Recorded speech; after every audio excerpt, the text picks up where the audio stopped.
शीतल की शादी पंकज से हुई थी और वह तुरंत ही गर्भवती हो गई थी। शादी के ठीक 9 महीने बाद शीतल मां बन गई थी।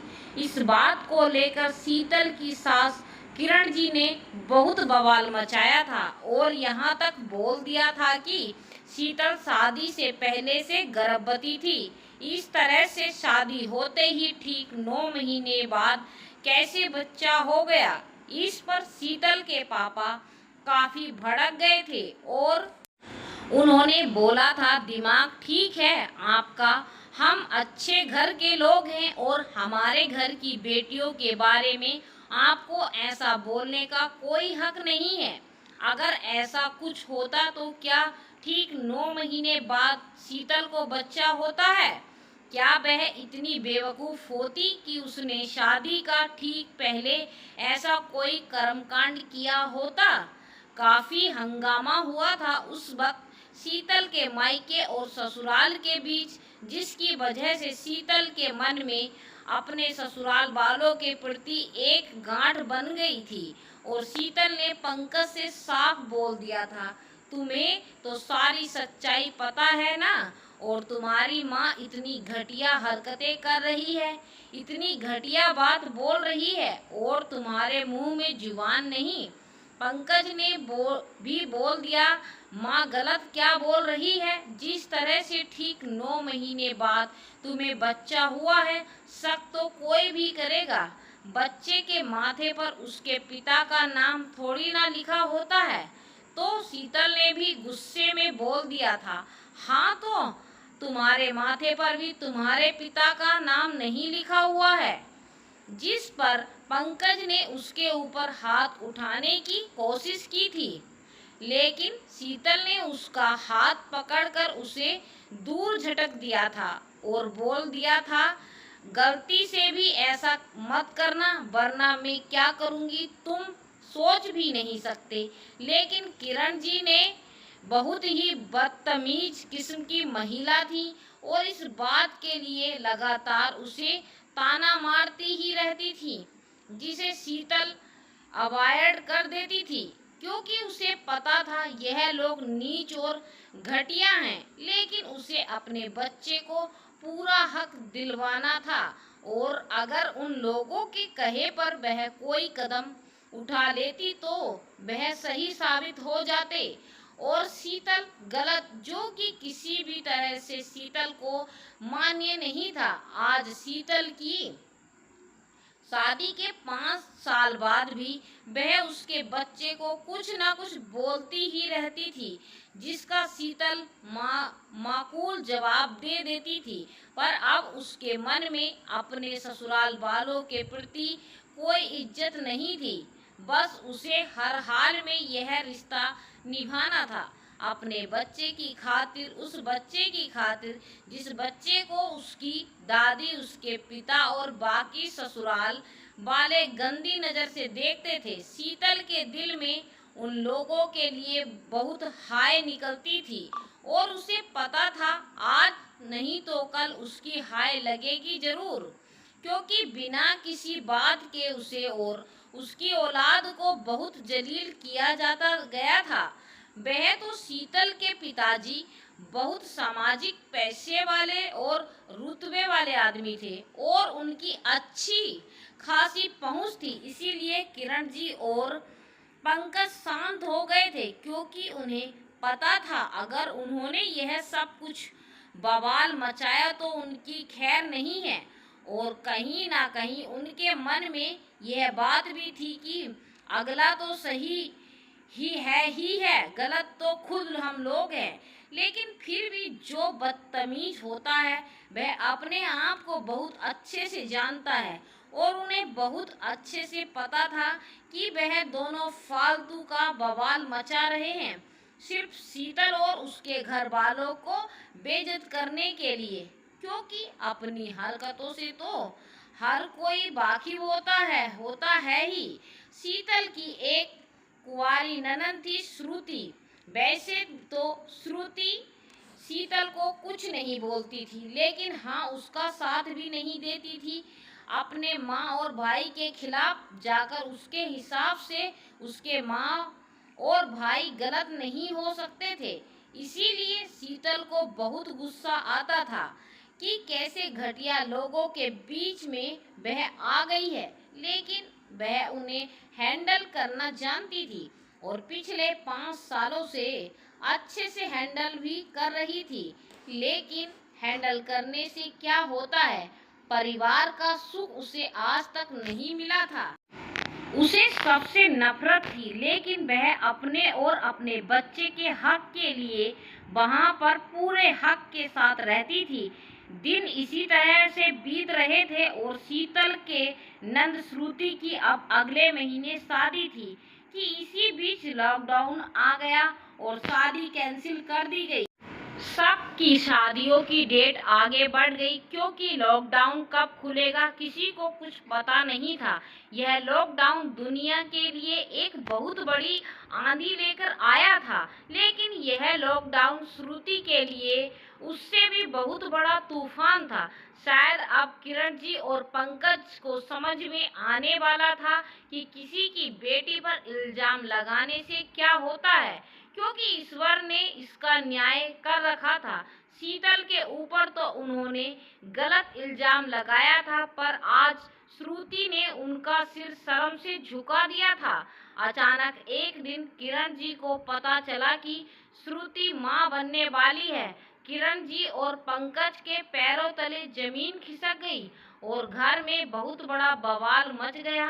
श्रुति रो रही थी और बोल रही थी, मैं क्या करूं, हमारी सगाई हो चुकी थी और हम बस शादी होने वही वाली थी कि लॉकडाउन आ गया। इस बीच यह सब कुछ हो गया था। हमने नहीं सोचा था कि हमारी शादी में लेट हो जाएगा और ना ही हमें यह लगा था कि मैं इस तरह से गर्भवती हो जाऊंगी। इसमें मेरे अकेले की कोई गलती नहीं है। किरण जी श्रुति को अच्छे से सुना रही थी और बोल रही थी, गलती लड़की की ही होती है। तुम यह सब करने के लिए राजी क्यों हुई जबकि अभी तुम्हारी शादी नहीं हुई थी? तुमने हमारी नाक कटवा कर रख दी। श्रुति ने फोन पर अपने मंगेतर राहुल से बात की और उसे सारी बात बताई। इस पर राहुल भड़क गया और बोला, क्या बकवास कर रही हो? किसी और का पाप मेरे माथे मरना चाहती हो? वैसे तो लॉकडाउन के बाद हमारी शादी हो जाती, लेकिन अब तुम शादी के पहले प्रेग्नेंट हो तो मैं कैसे मान लूं कि यह मेरा बच्चा है? सुनकर श्रुति वहीं जड़ हो गई और बोली, राहुल यह तुम कैसी बातें कर रहे हो? तुम्हारे अलावा यह किसका बच्चा होगा? राहुल ने बोला, वह तुम जानो कि मेरे अलावा तुमने किस किस के साथ रिश्ते बनाए हैं। अब तुम्हारे जैसे चरित्रहीन लड़की से मैं शादी नहीं कर सकता। कहकर राहुल ने फोन रख दिया। श्रुति वहीं बेहोश होकर गिर चुकी थी और किरण जी उसके ऊपर पानी के छींटे डाल रही थी ताकि उसे होश आ जाए। पंकज चुपचाप किनारे खड़ा था। उसे समझ में नहीं आ रहा था कि वह क्या बोले और शीतल आज उसके दिल को एक सुकून भी मिल रहा था और कहीं ना कहीं एक दर्द भी था। थोड़ी देर में श्रुति होश में आ चुकी थी और रो रही थी। श्रुति बोल रही थी, आप लोगों ने भाभी के साथ बहुत गलत किया और देखो आज आपकी बेटी के साथ क्या हो गया। भाभी ने तो कुछ भी गलत नहीं किया था, फिर भी आप दोनों ने उनके ऊपर घटिया इल्जाम लगाए और मैंने आप लोगों के खिलाफ जाकर भाभी का इसमें कभी साथ नहीं दिया। शायद मेरे मन में कहीं ना कहीं यह बात थी कि आप लोग सही हो, लेकिन सच तो यह है कि भाभी हमेशा से सही थी। और हाँ, लेकिन मैं तो गलत हूँ ना माँ। भले राहुल मेरे ऊपर गलत इल्जाम लगा रहा है, लेकिन गलती तो मुझसे हुई है ना। आपके बिना किसी गुनाह के दूसरे के बेटी को जो दर्द दिया, आज वही दर्द आपकी बेटी को मिल गया। बस फर्क इतना है कि भाभी बेकसूर थी और मैं कसूरवार कहकर श्रुति जोर जोर से रोने लगी। पंकज और किरण जी को कुछ समझ में नहीं आ रहा था कि क्या करें। पंकज और किरण जी राहुल के घर पहुंच चुके थे और उससे श्रुति से शादी करने के लिए बोल रहे थे, लेकिन राहुल की मां ने साफ मना कर दिया और बोला, तुम्हारी चरित्रहीन बहन को हम अपने घर की बहू नहीं बना सकते। पंकज ने बहुत तेज आवाज में बोला, चरित्रहीन मेरी बहन नहीं, आपका बेटा है, जिसने मेरी बहन को बहलाकर उसके साथ संबंध बनाया, और अब जब उसका बच्चा मेरी बहन के गर्भ में है तो वह उसे अपनाने से इनकार कर रहा है। इस पर राहुल की मां ने बोला, किसी बच्चे के माथे पर यह नहीं लिखा होता कि उसका पिता कौन है। यह सुनकर पंकज और किरण जी अंदर तक हिल गए। उन्हें अपने एक एक कर्म याद आने लगे। पंकज ने साफ बोल दिया, चाहे कुछ हो जाए, आप लोगों को श्रुति को अपनाना ही पड़ेगा, क्योंकि यह राहुल का ही बच्चा है। हम आप लोगों को ऐसे नहीं छोड़ेंगे। कहकर पंकज और किरण जी वहां से निकल गए। लेकिन उनका दिमाग काम नहीं कर रहा था, बहुत हताश महसूस कर रहे थे। वह दोनों आज अपने एक एक नीच और घटिया हरकत याद कर रहे थे और उन्हें यकीन नहीं हो रहा था कि ईश्वर इस तरह से उन्हें उनके कर्मों की सजा देगा। आज पंकज और किरण की पूरी तरह से टूट चुके थे। घर पहुंचकर पंकज जोर जोर से रोने लगा और शीतल से माफी मांगने लगा। किरण जी ने भी शीतल से माफी मांगने लगी और बोली, बेटा हमने तेरा बहुत दिल दुखाया है। हमें अंदर से पता था कि यह पंकज का ही बच्चा है, फिर भी शादी के 9 महीने बाद तुरंत तुझे बच्चा हो गया था, तो हमने पता नहीं तुझे क्या क्या बोलकर तेरा दिल दुखाया। तो मेरी हाय तो हमें लगनी ही थी। तूने तो कोई गलती भी नहीं की थी, फिर भी तुझे अपमानित किया गया। मेरी बेटी ने तो फिर भी गलती की है, पता नहीं उसके नसीब में क्या लिखा है। बहुत घबराहट हो रही है मुझे। शीतल को पंकज और किरण जी से कोई हमदर्दी नहीं थी। आज उनके माफी मांगने से भी शीतल को कोई फर्क नहीं पड़ रहा था, क्योंकि आज जब वह खुद दर्द में थे तो उन्हें शीतल का दुख दिख रहा था। पिछले 5 सालों से शीतल खून के आंसू रुला रहे थे, तब उन्हें शीतल का दर्द नहीं दिखा था। हाँ, पर शीतल यह नहीं चाहती थी कि श्रुति के साथ कुछ बुरा हो। गलती दोनों की थी और सजा सिर्फ श्रुति को भुगतती थी। शीतल ने बोला, मैं राहुल के घर अपने पापा के साथ जाकर बात करती हूँ, देखती हूँ वह शादी के लिए कैसे नहीं तैयार होगा। शीतल ने अपने पापा को फोन किया और बोला, हमें अभी राहुल के घर चलना होगा। शीतल अपने पापा के साथ राहुल के घर जा पहुंच चुकी थी। साथ में किरण जी और पंकज भी थे, क्योंकि शीतल के पापा एक दबंग इंसान थे और समाज में उनका काफी रुतबा था। तो शीतल को पता था कि उसके पापा राहुल के ऊपर अच्छा दबाव बना सकते हैं। शीतल ने राहुल के घर पहुंचकर राहुल से बोला, राहुल तुम ऐसी घटिया हरकत कैसे कर सकते हो? श्रुति के गर्भ में तुम्हारा बच्चा है और तुम शादी के लिए मना कर रहे हो। इस पर राहुल ने बोला, क्या बकवास कर रही हो भाभी आप? यहाँ शादी के बाद आपका बच्चा होने पर आपकी सास और पति आप पर विश्वास नहीं कर पा रहे और मैं शादी के पहले श्रुति पर विश्वास कर लूं। सुनकर शीतल हैरान हो गई। तो राहुल की मां ने बोला, यह सारी बातें छुपी नहीं रहती, हमें सब पता है। तुम्हारी सास और तुम्हारा पति तुम्हारे ऊपर क्या इल्जाम लगाते हैं। जब यह शादीशुदा बहू पर ऊपर इल्जाम लगा सकते हैं, फिर श्रुति तो अभी हमारे घर की बहू भी नहीं बनी, हम कैसे उसके ऊपर भरोसा कर लें? यह सब कुछ सुनकर किरण जी और पंकज का सिर एक बार और शर्म से झुक गया, क्योंकि यह उनके मुंह पर एक करारा तमाचा था और श्रुति के होने वाली सास और राहुल ने उन्हें अच्छा आईना दिखा दिया था। राहुल और उसकी मां के मुंह से यह सब कुछ सुनकर शीतल के पापा ने बोला, कोई बात नहीं, हमारी बेटी के साथ भी मैंने कुछ गलत नहीं होने दिया था, क्योंकि मेरी बेटी गंगा की तरह पवित्र थी और मैं श्रुति के साथ भी कुछ गलत नहीं होने दूंगा। मानता हूँ श्रुति ने तो गलती की है, लेकिन उस गलती में राहुल बराबर का भागीदार है, तो सजा अकेले श्रुति को क्यों भुगतेगी? राहुल गुस्से में बोला, आप क्या कर लेंगे? इस पर शीतल के पापा ने बोला, मैं कुछ नहीं करूंगा, मेरी बेटी शीतल करेगी, क्योंकि श्रुति उसकी ननद है। हाँ, मैं शीतल का हर कदम पर साथ जरूर दूंगा।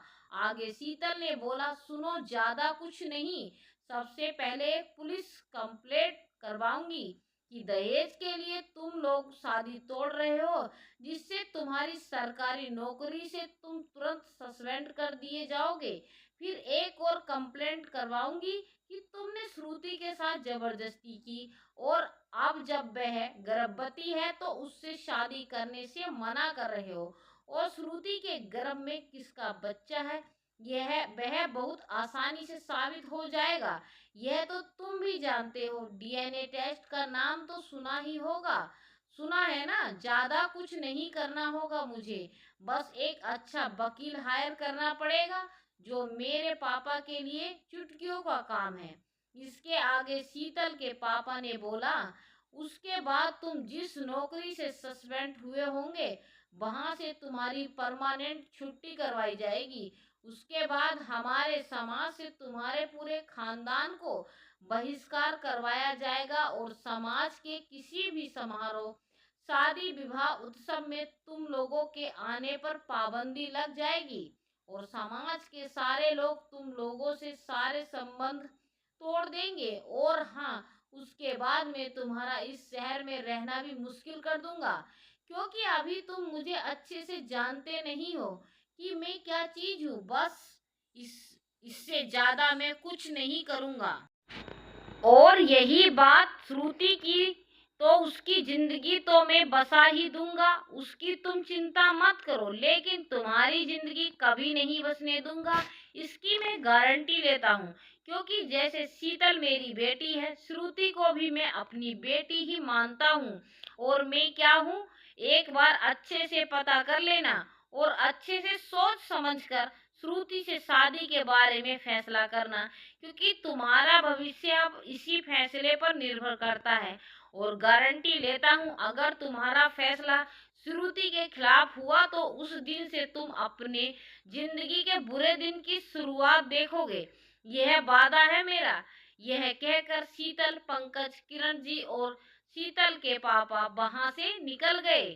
राहुल और उसकी माँ शीतल के पापा की बातें सुनकर काफी डर गए थे, लेकिन शीतल बहुत खुश थी और पापा से बोल रही थी, पापा, काश सबके पापा आपके जैसे होते। शीतल और उसके पापा अब शीतल के घर आ चुके थे और उन्होंने पंकज और किरण जी से बोले, चिंता करने की कोई बात नहीं है, राहुल के साइड से खुद फोन आएगा शादी के लिए, आप लोग बेफिक्र रहिए। और अगर नहीं भी आता है तो भी सब कुछ मैं देख लूंगा, आप लोग चिंता मत कीजिए। पंकज और किरण जी शीतल के पापा के हाथ जोड़ रहे थे और उनसे माफी मांग रहे थे, जिस पर उन्होंने कहा, आप लोगों ने जो गलती की है उसके लिए तो मैं आपको कभी माफ नहीं कर सकता। मैं चाहता तो अपनी बेटी को पंकज से अलग करवा देता, लेकिन यह उसकी अपने आत्मसम्मान की जिद थी कि एक गलत इल्जाम की वजह से मैं उनसे कभी अलग नहीं होंगी, वरना एक तरह से उनकी जीत होगी। लेकिन हाँ, मैंने शीतल को इतना मजबूत बनाया है कि वह आप लोगों के बीच में पूरे हक के साथ रहती है और अपने सम्मान की रक्षा करती है। उम्मीद है श्रुति भी अपने ससुराल में ऐसे ही रहेगी। जल्दी ही उसके ससुराल से आपके पास फोन आएगा, कहकर शीतल के पापा वहां से जा चुके थे। पंकज और किरण जी अभी भी टेंशन में थे, लेकिन शीतल को पूरा यकीन था कि श्रुति के ससुराल से फोन आएगा ही आएगा, क्योंकि उसे बहुत अच्छे से पता था उसके पापा की पहुंच कहां तक है। 2 दिन तक राहुल के घर से कोई फोन नहीं आया। अब किरण जी और पंकज की हालत खराब हो रही थी उन्होंने समझ में नहीं आ रहा था कि वह क्या करें और उन्होंने शीतल के पापा से बात की। शीतल पापा ने बोला, आप बेफिक्र रहिए, श्रुति की शादी जिस दिन तय हुई थी उसी दिन होगी और राहुल से ही होगी। थोड़ी देर के बाद राहुल के पास पुलिस थाने से फोन आया कि तुम्हारे खिलाफ एक कंप्लेंट आई है कि तुमने एक लड़की के साथ जबरदस्ती की है और अब दहेज के लिए शादी तोड़ रहे हो, साथ ही वह लड़की गर्भवती भी है। सुनकर राहुल अंदर तक हिल गया। पुलिस वाले ने बोला, या तो समझौता कर लो या तो आगे कार्रवाई के लिए तैयार हो जाओ। अगर समझौता करना है तो आपस में बातचीत कर लो, वरना पुलिस तुम्हारे घर आधे घंटे में पहुंच रही है। इस फोन के तुरंत बाद श्रुति के घर राहुल के मां का फोन आ चुका था और वह बोल रही थी, हम लोग निश्चित दिन पर राहुल की और श्रुति की साधारण तरीके से शादी कर देंगे, क्योंकि वैसे भी लॉकडाउन है, किसी को बुलाना तो है नहीं और निश्चित दिन पर राहुल और श्रुति की शादी हो चुकी थी और श्रुति की विदाई होने वाली थी। विदाई के वक्त शीतल ने राहुल से बोला, याद रखना श्रुति किसकी ननद है, जब उसकी शादी तुमसे नहीं हुई थी और वह हमारे घर में थी। अब हमने उसके लिए इतना कुछ कर लिया, अब तो वह तुम्हारे घर में है। उसका बाल विवाह का हुआ तो तुम्हारा और तुम्हारी माँ का क्या हश्र होगा, सपने में भी नहीं सोचा होगा। इसीलिए अपनी जान से ज्यादा श्रुति की जान का ख्याल रखना। तुम लोग पूरे सम्मान के साथ श्रुति और उसके बच्चे को रखना। कोई भी गलती श्रुति के साथ करने से पहले एक बार याद कर लेना कि उसकी भाभी शीतल है और शीतल क्या चीज है। अब तक तो तुम समझ ही गए होंगे। श्रुति शीतल के गले लगकर रो रही थी और बोल रही थी, भाभी मुझे माफ कर दो, मैं आज तक आपके लिए खड़ी नहीं हो पाई, लेकिन वक्त पड़ने पर आप मेरे लिए खड़ी हो गई। शीतल ने बोला, मैं सिर्फ एक लड़की के लिए खड़ी हुई थी, लोग लड़कियों को समझते क्या हैं, कुदरत ने उन्हें माँ बनने का तोहफा दिया है तो वह उसके ऊपर कुछ भी इल्जाम लगा देंगे। ऐसे घटिया सोच वाले पुरुषों को मैं अच्छे से हैंडल कर सकती हूँ, कहकर शीतल किरण जी और पंकज की तरफ देखने लगी।